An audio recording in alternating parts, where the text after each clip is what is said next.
महर्षि वाल्मीकि जी, सतगुरु कबीर जी महाराज, सतगुरु नामदेव जी, सहन जी, समय समय पर आए सभी संत महापुरुष, सतगुरु ज्ञान भिक्षुकदास जी महाराज, सतगुरु समंदा, जिन्होंने सूफी कौम को जगाया, अपना पूरा जीवन न्यौछावर कर दिया।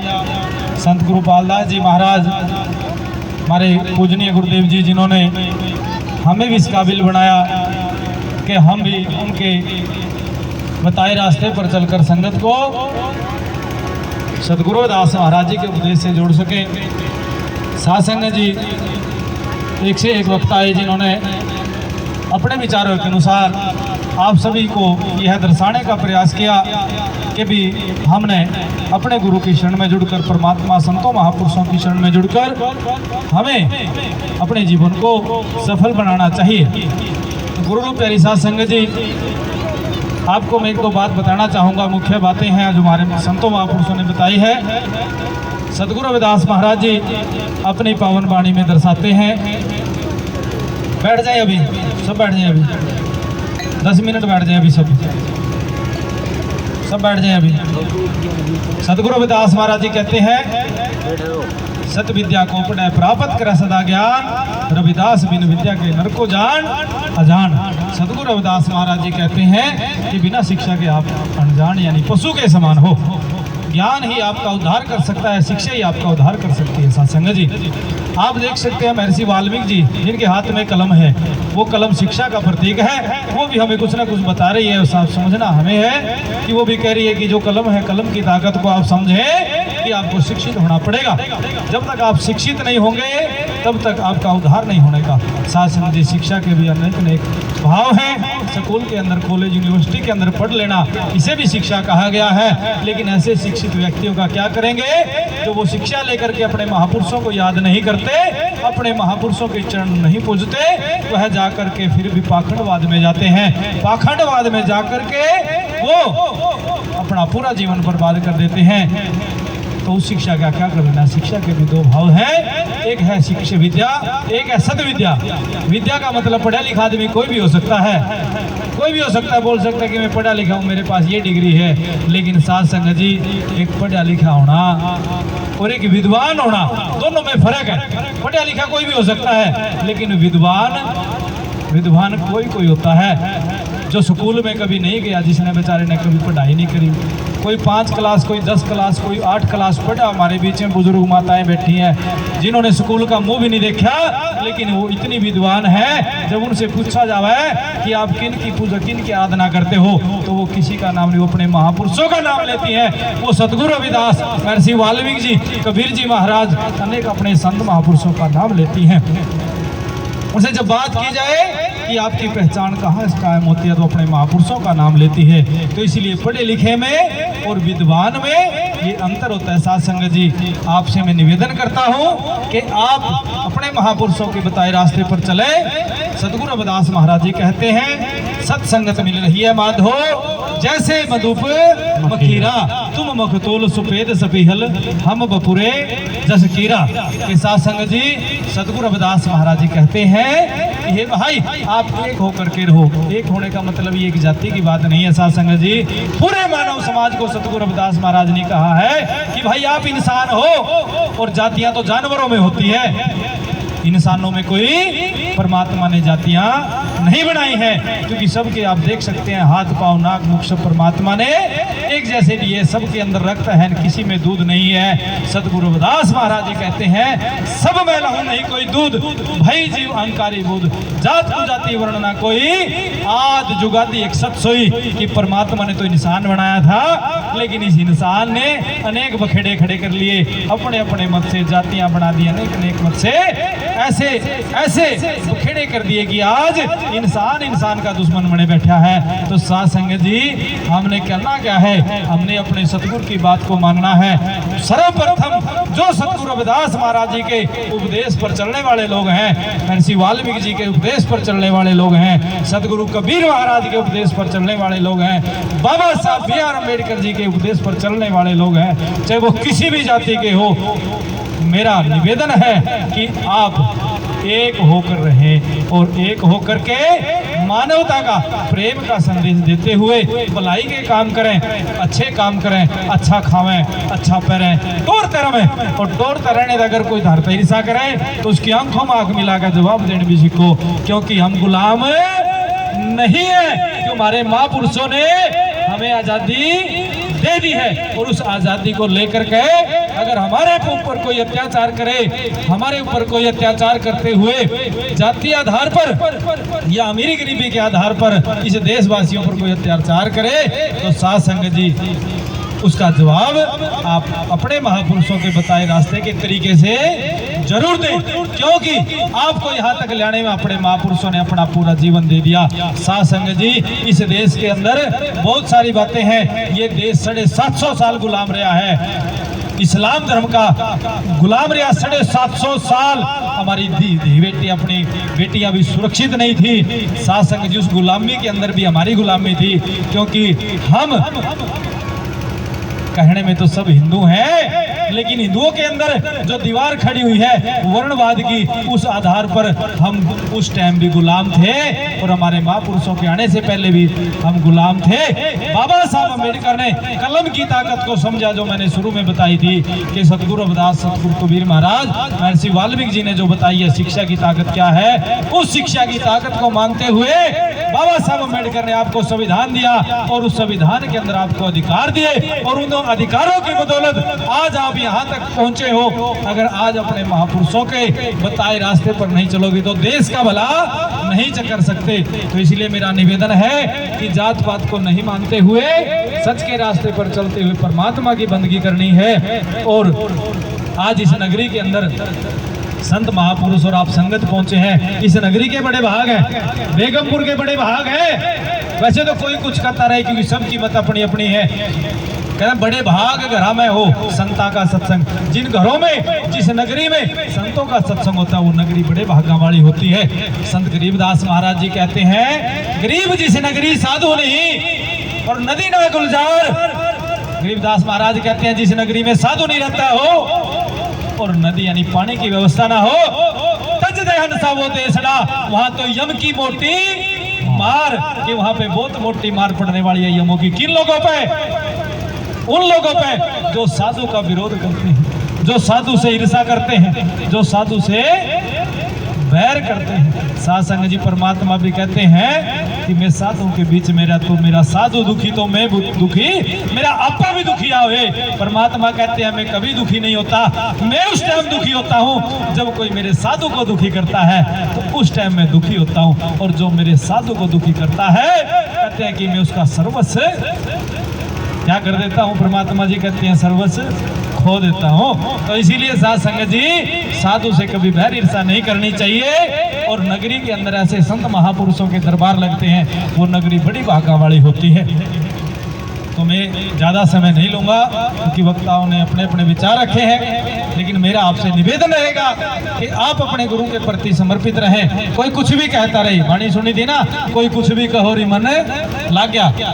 हमारे बहुत अच्छे कलाकार भाई राकेश पुरलक जी हैं, काफ़ी दिनों बाद मिलना हुआ, समय नहीं होता इनके पास, बहुत बिजी रहे। वैसे साधुओं के लिए समय निकाल लेना चाहिए, हम तो ये क्यों हैं, लेकिन ज़्यादा बिजी रहे। लेकिन आज आए, बहुत बहुत धन्यवाद पूरी संगीत पार्टी का। और हमारे साउंड मास्टर भी थोड़ा करड़ा करे पीछे तो ठीक हो गए, थोड़े पहला लापरवाह चल रहे थे। कोई बात नहीं, कहने लगे वो भी सीख जाएंगे, कोई बात नहीं। तो क्या कुछ भी कहो, मन लग गया, मन लग गया, बह भाग गया। साध संगत जी, मीरा संत मीरा बाई जी की वाणी है, कब तो कोई कुछ भी कहे करे, अब तो मन अपने गुरु के चरणों में लग गया है। तो ऐसे ही आपने भी अपने गुरु के शरण में जुड़ के रहना है। साध संगत जी, इस प्रोग्राम का मैसेज लेट डाला गया है, कारण ये रहा बहुत सारी संगत को पता नहीं है, मैसेज नहीं है किसी के पास। कारण था उसका कि 3 दिन पहले मैसेज डाला, 3-4 दिन पहले, क्योंकि हमारा स्पेन का और इटली का प्रोग्राम अभी भी है, वो प्रोग्राम तो, लेकिन हमारी 9 तारीख की जो अपॉइंटमेंट थी वो किसी कारणों से वो कैंसिल हो गई थी। अब 22 तारीख की अपॉइंटमेंट हमारी लगी। हमने ये सोचा कि 30 तारीख से पहले वीज़ा आना, टिकट ना हो जाए, वीज़ा आ जाए तो जाना पड़ेगा। तो फिर कहने लगे महाराज जी वहाँ से आने के बाद ही प्रोग्राम करेंगे, ये निर्णय हुआ था। तो फिर बाद में कहने लगे कोई बात नहीं, वीज़ा 30 के बाद ही आएगा, ऐसा लग रहा 15 दिन लग जाएंगे कम से कम। तो फिर हमने आज का ये प्रोग्राम महाराज की बरसी का प्रोग्राम इसलिए लेट रखा है, लेट मैसेज दिया नहीं रखा, तो इसको ही है कि हमारा स्पेन और इटली का प्रोग्राम है, वहाँ की जो संगत है उन्होंने इन्वाइट किया है। ये सब चढ़ती कला किन की बदौलत है? ये सतगुरु रविदास महाराज जी अपने महापुरुषों की बदौलत है। बोले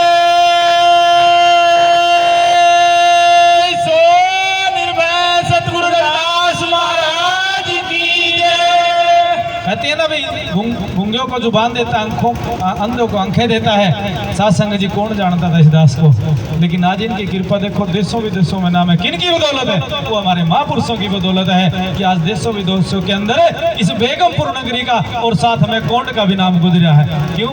जब भी अभी कोई बोल रहा तो कहा कि महाराज जी कोंड के हैं, तो साथ संग जहाँ साधु बैठ जाता है नासा लगा के, वो नगरी के नाम हो जाता है। लेकिन नगरी के अंदर कुछ ऐसे लोग होते हैं जो अज्ञानी होते हैं, उनको परख नहीं होती, वो बिना परख के वो साधु का विरोध कर देते हैं। लेकिन जिस दिन साधु उस परमात्मा के चरणों में ध्यान लगा के अगर अपनी बोली बोल देता है ना, तो साध संगत जी जड़ें हिल जाती हैं। तो इसलिए साधु के हमेशा अधीन रहना चाहिए, और वो भी ऐसे महापुरुषों के शरण में जो साधु रहता है जिन्होंने सत्य का प्रकाश कराया, वो सत्य की बात करी हो। तो सतगुरु रविदास महाराज जी ने सदा सत्य की बात करी है।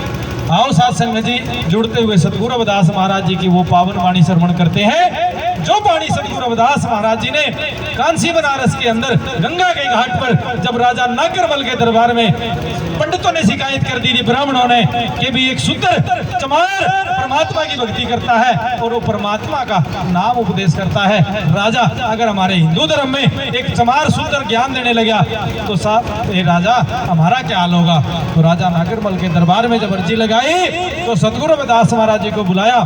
सतगुरु रविदास महाराज जी को आदर सत्कार से बुलाया, क्योंकि राजा भी न्यायी था, धार्मिक राजा था, ऐसा नहीं क्रूर राजा नहीं था। कोई बात नहीं भाई, मैं बुला लेता हूँ, बात कर लेता हूँ। तो साथ संगत जी सतगुरु रविदास महाराज जी जब राजा के दरबार में जाते हैं तो वो शिकायत होती है कि एक चमार है और ब्राह्मण है, ये हमारी रीस करता है, ये माथे पे तिलक लगाता है, ये शंख बजाता है, ये हमारे जैसी दो धोती बांधता है। राजा अगर ये ऐसे करने लगे, ये नीच जाति के लोग हैं, शूद्र हैं और हम ऊंची जाति के लोग हैं, अगर ये ऐसा करने लगे तो हम क्या करेंगे? तो राजा के दरबार में जब ये बात आई तो सतगुरु रविदास महाराज जी ने उस समय कहा कि हे राजन, जो ये बात बोल रहे हैं क्या इस पे खरे उतरेंगे? ये खरे का मतलब क्या है साथ संगत जी?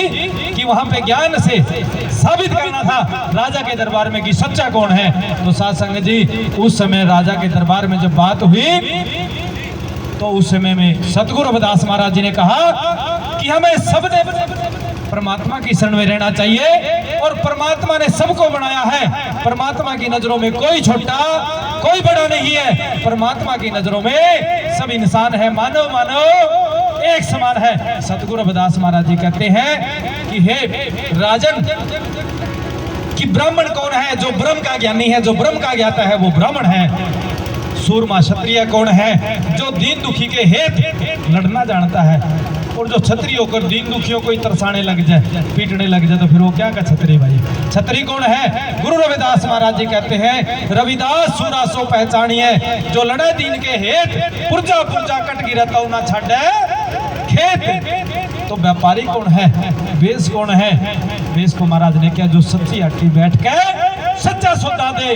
रविदास का पुकार के सच्चा वेश है सोए, जो सच की बात करता हो सच्ची हट्टी बैठकर, और वो वेश भी किस काम का? जो गरीब का पेट काटता हो, तो वो वेश भी किसी काम का नहीं है। तो शूद्र कौन है? शूद्र का अति पवित्र, महाराज ने कहा जो अति पवित्र है। क्यों अति पवित्र? क्योंकि हम साथ संगत जी जानते हैं सबके पैर छुए जाते हैं ना, बड़े छोटे के, माथे में माथा तो नहीं मारा जाता। जब हम किसी बुजुर्ग से मिलते हैं क्या करते हैं? हम लोग पैर की तरफ हाथ करते। क्यों करते हैं? क्योंकि पवित्रता है। धूल संत के चरण की सोई श्रेष्ठ है गंग, और पापा की मलूत्र चढ़े नाम का रंग। कि जब संतों की चरणों की धूली जब जीव मत्थे पर लगा लेता है, ज्ञान की धूली लगा लेता है, तो सात्संग जगत उतरे पाप का रंग की जो पाप है वो सब कट जाते हैं। तो इसीलिए साथ संगत जी इस संसार में प्रेम से रहना चाहिए, परमात्मा की शरण में रहना चाहिए, हमें प्रेम के मार्ग पर चलना चाहिए, प्रेम के मार्ग पर चलते हुए हमें अपना जीवन जीना चाहिए। साथ संगत जी धर्म के रास्ते पर चलना चाहिए, सच्चे धर्म के रास्ते पर चलना चाहिए। रविदासिया होने पर आज हमें गर्व है कि हम सतगुरु रविदास महाराज जी के शरण में हैं। हमें गर्व है कि हम अपने महापुरुषों के बताए रास्ते पर चल रहे हैं और परमात्मा के नाम से जुड़ करके हम इंसान को एकता के सूत्र में बांध रहे हैं। मानव मानव सब एक समान है। इस संसार में परमात्मा ने किसी की जाति नहीं बनाई है, परमात्मा ने तो इंसान बनाए हैं और हमें इंसान होकर के आपस में प्रेम भाव से रहना चाहिए। और सत्संग तो साथ संगत जी बड़े भाग वाला है। तो आओ साथ संगत जी परमात्मा के चरणों में जुड़ते हुए और जाति पाति का अहंकार तोड़ते हुए, हमें अमीरी गरीबी का अहंकार मिटाते हुए हम सभी ने अपने चरणों महाराज के चरणों में हाजरियां भरनी है। साथ संगत जी आओ, उस समय जब ये ज्ञान चर्चा हुई तो सतगुरु रविदास महाराज जी ने कहा है, जात पात के फेर में उलझ रहे सब लोग, रविदास मानवता को खाता है। यू जात पात का रोग कि इस मानवता को अगर कोई खाता है तो जाति पाति का रोग है। तो साथ संग जी उस समय बात हो गई, ज्ञान आधार पे तो हार गए वो, लेकिन बात नहीं मानने कहने लगे ऐसा करो अपने अपने भगवान ले लो, जिसका भगवान गंगा में तैर गया वही जीत देगा, वही सच्चा है। तो साथ संगत जी उस समय जब काशी घाट पर सभा लगी तो सबने अपने कृष्ण भगवान की मूर्तियां बनवाई, किसी ने लकड़ी की बनवाई, किसी ने रुई की बनवाई, क्योंकि चलाकी करे थे भी लकड़ी ऊपर को तिर जाए गंगा में, चलाकी करे थे कि पत्थर की लेकर जाएंगे तो डूब जाएगी, लकड़ी की बना लो, रुई की बना लो तो वो तैरती रहेगी। तो साथ संगत जी जब काशी घाट पर काशी के अंदर गंगा घाट पर जब ये सभा लगी तो कृष्ण भगवान की मूर्ति अपने अपने हिसाब से बनवा कर ले आए। तो वहां पर वैदिक मंत्रों का उच्चारण होया, लेकिन वैदिक मंत्र तो अपनी जगह ठीक थे साथ संगत जी, क्योंकि सब धार्मिक पुस्तकें अपनी अपनी जगह ठीक है।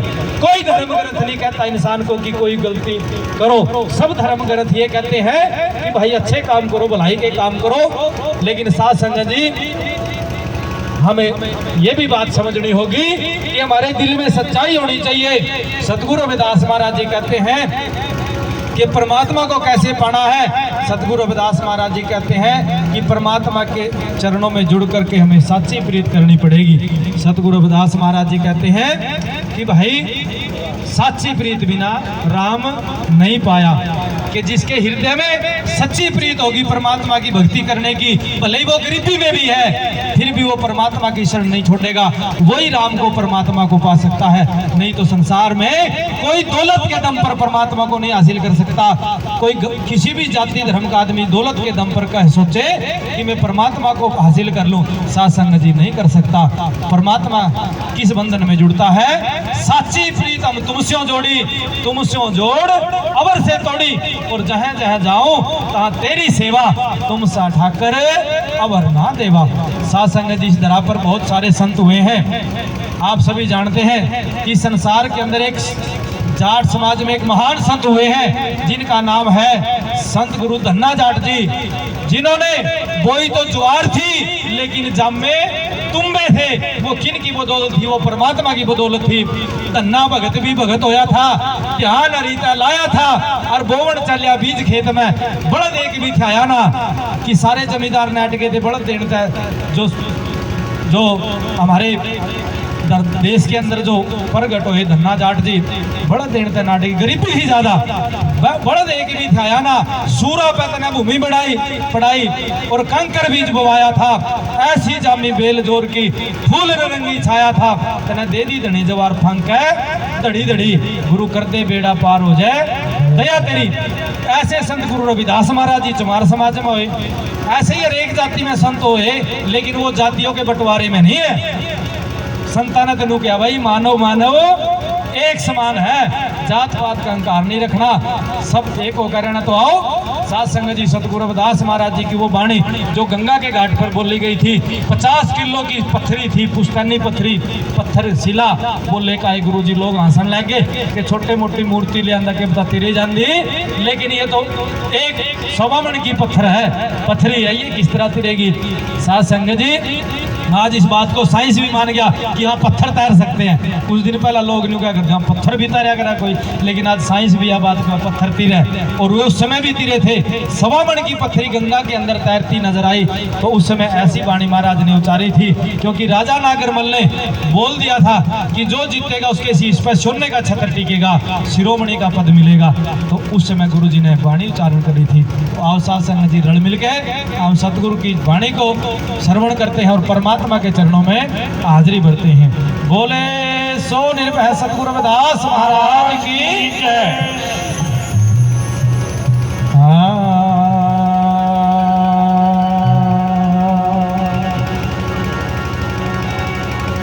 हर सो हीरा छाड़ के जो तरान किया,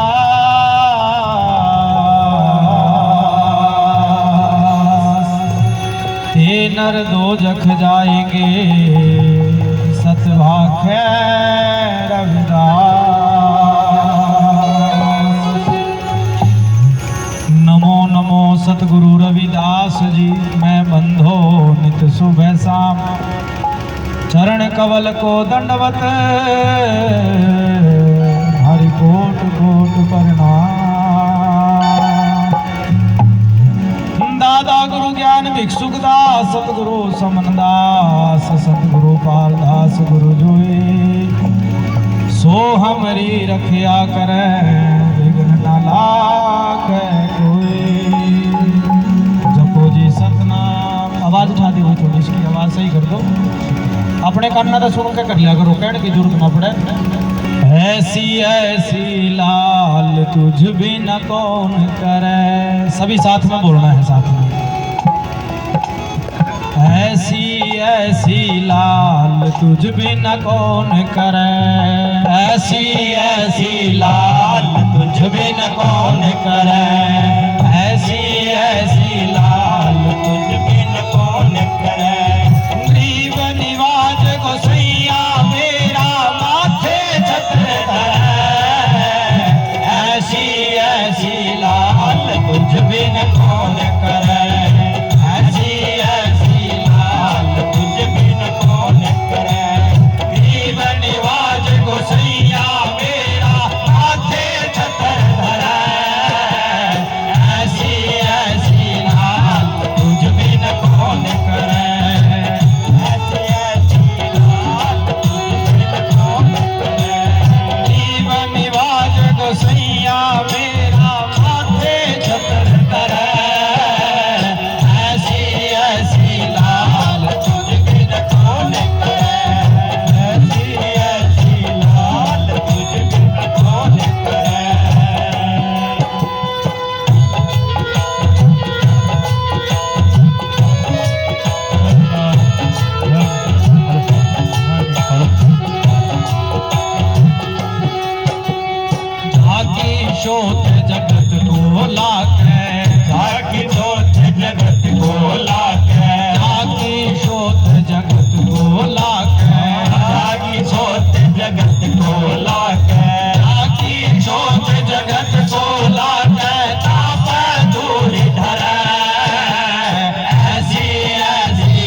महापुरुषों का सत्संग होता हो और परमात्मा का यश गाया जाता हो और परमात्मा का गुणगान किया जाता हो, परमात्मा के नाम की महिमा गाई जाती हो, वो नगरी तर जाती है। बड़ी भागा वाली नगरी है। आज इस बेगमपुर नगरी के भी भाग जाग रहे हैं। इस नगरी के अंदर बैठकर इतने जीव, इतनी रूहें बैठकर परमात्मा का यश गा रही हैं और परमात्मा के नाम का गुणगान कर रही हैं। सभी ने वाणी तो सुनी है ना, कैसे? ओ नगरी तर जावेगी जहाँ रणगोरा ने पाए, ओ नगरी तर जाएगी जहाँ रणगोरा ने पाए, ओ नगरी तर जाएगी जहाँ रणगोरा ने पाए, ओ नगरी तर जाएगी जहाँ रणगोरा ने पाए। बाकी उसी पे आना है, फिर बाद में गाएंगे नेक्स्ट टाइम में। ये तो बात कही है कि वो नगरी तर जाती है जहाँ गुरुओं का नाम हो और गुरुओं की जयकारें हो, परमात्मा का नाम जहाँ पे गाया जाता है, वो नगरी कैसे ना तरेगी साथ संगत जी। और वैसे भी बेगमपुर शब्द तो गुरु रविदास वाणी का शब्द है। बेगमपुरा शहर को नाम दुख अंदोख है नहीं दिखाव कि आओ साथ संगत जी। लास्ट पंक्ति सतगुरु रविदास महाराज जी पावन अमृत वाणी में क्या दर्शा रहे हैं, ध्यान देना।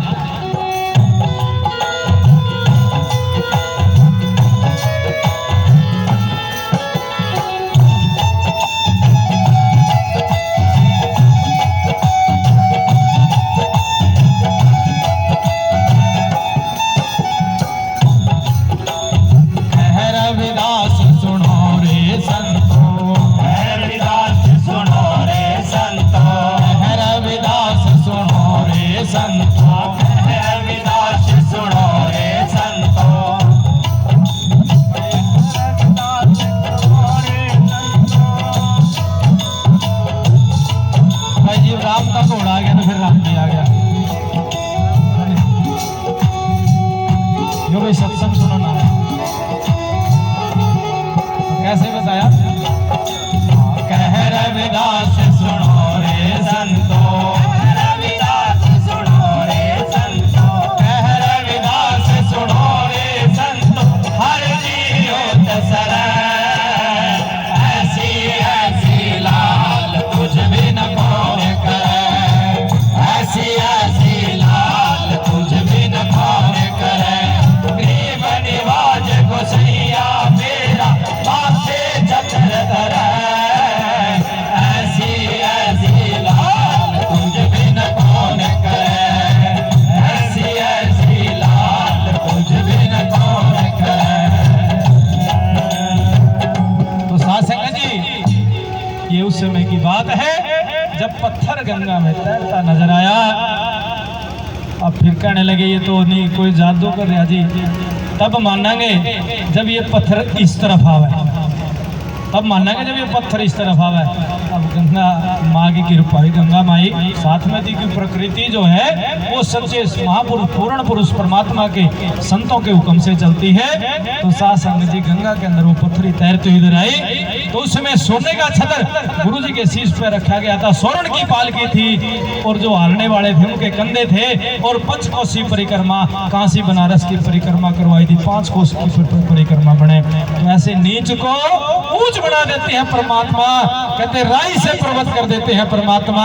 अगर कोई उनके साधु से आंख लगावे तो फिर क्या कर देते परमात्मा, कहते हैं कि फिर वो इस संसार से